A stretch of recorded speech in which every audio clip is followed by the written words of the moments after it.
Whether you own a super expensive gaming mouse or even a cheap one, you have probably heard the right click sounds a bit higher pitched than the left one.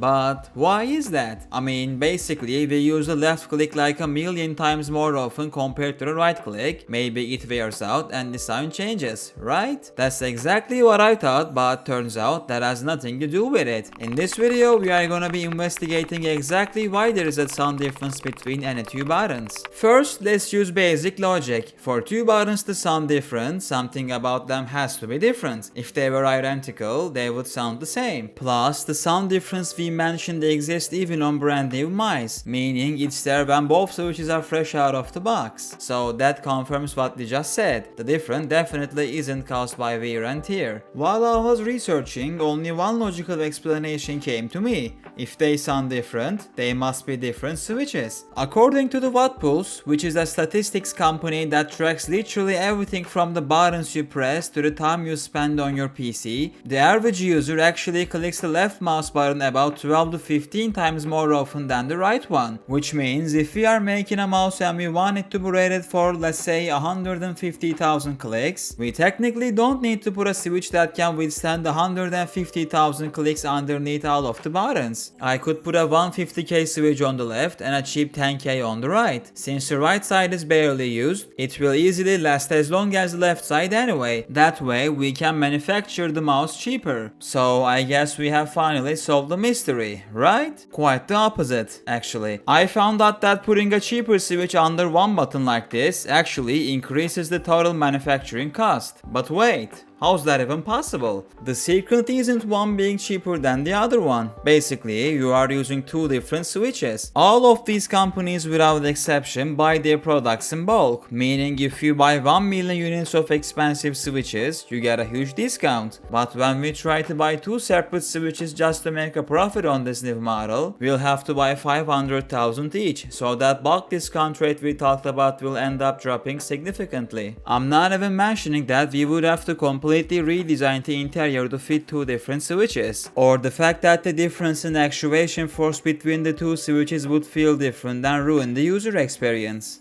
My market research shows that from the most expensive mice to the cheapest one, they all use the exact same switches for the left and right buttons, so no luck there either. Then what exactly makes them sound so different? I said earlier that I did extensive research, but it turns out I didn't dig deep enough, because the answer isn't actually in the switches themselves, it's in the circuit board. Inside every mouse, there is way more than just the switches responsible for registering your clicks. There is an optical sensor that tracks movement, a central brain chip that processes all the incoming data and settings like DPI, capacitors to regulate power flow and keep everything stable, and tons of other components. And if you look closely, they are not distributed symmetrically. Finally, we have found something isn't identical. The main suspect for this entire sound differences is acoustics. Remember, the switch isn't on the outside, it's buried inside the plastic shell. You are hearing the sound echo and resonate from within. Under the left click, usually crowded with circuits and capacitors, the sound is absorbed, making it sound low-pitched. It's like talking in a fully furnished room. Conversely, the space under the right click is usually empty, like an empty room. The sound echoes, making it much more high-pitched, and that's exactly what makes the difference. But obviously, there is no rule saying that capacitors must always sit under the left click. So if you ask why is the left click always the deeper one? Well, it is not. I found plenty of people online saying their left click was the higher pitched one instead of the right one, but the universal rule is they never sound exactly the same. By the way, this doesn't just apply to your mouse buttons. I only stuck with that as the main example because it's the easiest one to hear. But even if it's actually much harder to notice, your keyboard keys also sound different from each other because of the exact same reason. It's crazy how simple details we ignore in daily life can have such interesting backstories. If you enjoyed this deep dive, please hit that like button and feel free to check out other videos on my channel. Thanks for watching till the end.